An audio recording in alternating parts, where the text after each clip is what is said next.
Will fat loss become easier the simpler that you make it? I believe the answer is yes. In this video, I'm gonna break down my 4-step process that I follow to go from looking like this to now looking like this, without any crash diets or complicated workouts. Step number 1, track your food intake, at least short term. You have probably heard about this word before, right? Calorie deficit.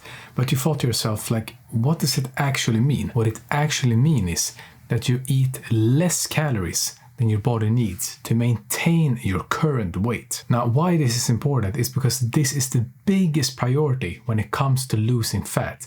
We have to put ourselves in a calorie deficit, but how do we actually do it? To keep it simple, you just take your goal body weight in pounds and multiply that with 12. This gives you a rough estimate of how many calories you need to eat a day. Now, the real problem is, right, that most people, when they see this number, they think to themselves, oh, if I just go even lower, I will get faster results, right? Trust me when I say this. Don't do that. It would only make it harder for yourself. Now, the real key to success is to keep it sustainable. Don't overwhelm yourself and try your best to stay consistent. So the number that you got told, by multiplying by 12, don't go any lower than that. Just trust me when I say this. Now, the easiest way to know how many calories that you eat is by simply just tracking the food. And I know you might be thinking right now, oh, here we go again, making it complicated. It's so much easier than you think.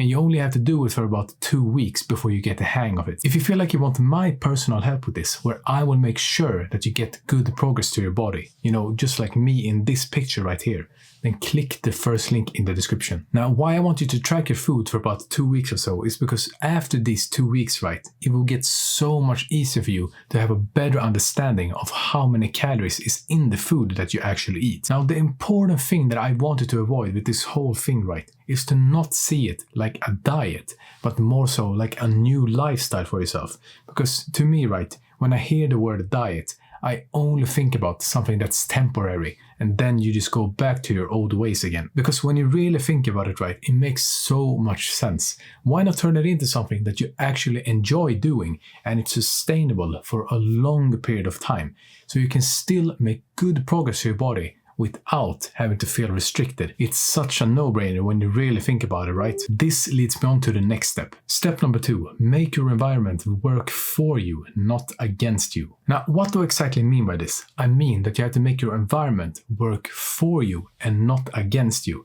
Let's say you have snacks and chocolate easy to access in your home, right? Then what do you think is gonna happen sooner or later? Sooner or later, you will give in and eat the food, even though you know deep down that you shouldn't.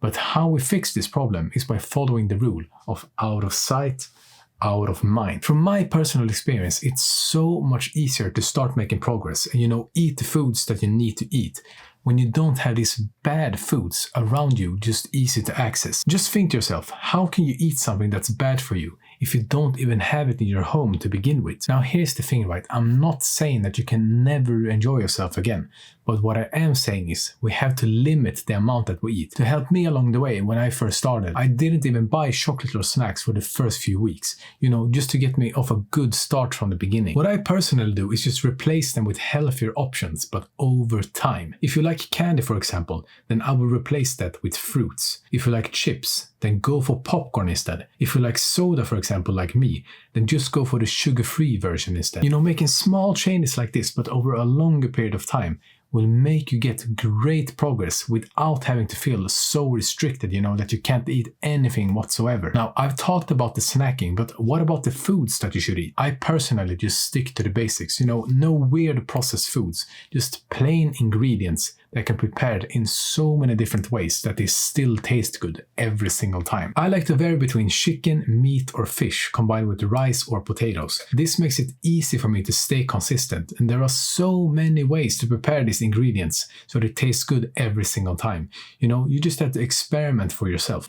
Take your time to slowly implement healthier foods into your life. Replace the snacks with better options, like I mentioned earlier. And before you even know it, trust me when I say this, fitness, you will start to feel better physically, but also mentally. Step number 3, keep it as simple as possible. I know everything I talked about so far might sound complicated to you, but it really isn't. Once you try it for yourself, you will quickly realize that it's not as confusing as you thought it would be. Whenever it comes to fitness, the best recommendation I can give you is to keep it as simple as possible. From my experience, right, the more complicated I make something in my life, the harder it is to get the results I want from it.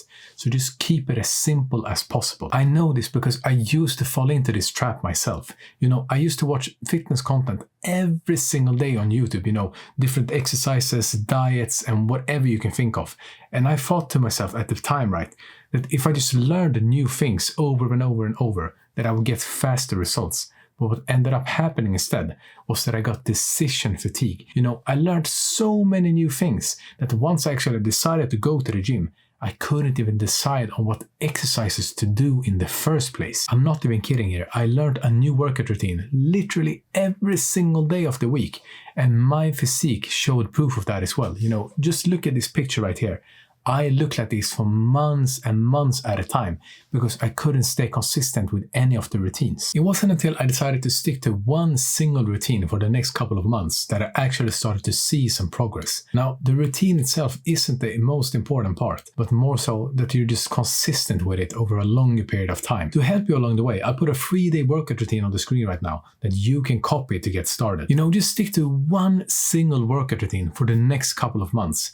Besides that, you focus on good form and doing progressive overload. What this basically means is just that you do more than you did your last workout. And let me give you an example so you know what I mean. A quick example is, let's say you do bench press for 10 reps. The next workout where you do bench press again, you try and do 11 reps instead. This is important to follow if you want to keep making steady progress when it comes to muscle. What happens otherwise is that your body gets used to the same resistance over and over and over, and your progress will slow down significantly. And finally, step number 4, stay consistent, not perfect. Here's the thing, right? You might be thinking to yourself right now that this is a bit overwhelming, right? You learned a lot of new information and you're not really sure how to get started properly. But this is the beautiful thing about fitness. Take your time to actually learn the stuff properly. Give it weeks or even months if you have to do it, just to get consistent, because consistency is the only thing that matters no matter what you do. Don't put the pressure on yourself, to do everything 100% correct from the start, because this is a recipe for failure. And trust me when I say this, I'm speaking from personal experience. Take your time and slowly implement the better habits into your life, because this is the real key to success. You slowly implement the things so you can actually be consistent. Remember what I said earlier. Start seeing it as a new lifestyle instead of something that you're going to do for a temporary amount of time. And just go back to your old ways again. Give it the time that you need to actually build the consistency. And I promise you, just the whole journey in general is going to be so much easier. You didn't get out of shape right in just a couple of weeks. So you can't expect to look your best in just a couple of weeks either. However, trust me when I say this, the mental and physical benefits, those you will feel so much faster than you think. The only thing you need from this point on is to just think to yourself, enough is enough, and just start taking more action. You don't need to watch another video, to learn the secret tactic to losing fat or whatever you can think of, because here's the truth. There is no shortcuts, and you wouldn't want it any other way, because when you put the work in over a longer period of time, once you get the results that you want, you will just look in the mirror and feel so proud of yourself, because this is a huge achievement. Once you get the body that you actually feel proud of, you know deep inside that you actually deserve what you see in the mirror, and literally no one can take that away from you, because you know the amount of time that you put in to actually get the progress that you want. And this is the beautiful thing about fitness. It takes time, but it's so worth it in the long run. Now, if you still struggle to lose belly fat and want a simple but effective approach, then click and watch this video next, where I explain exactly what you need to do.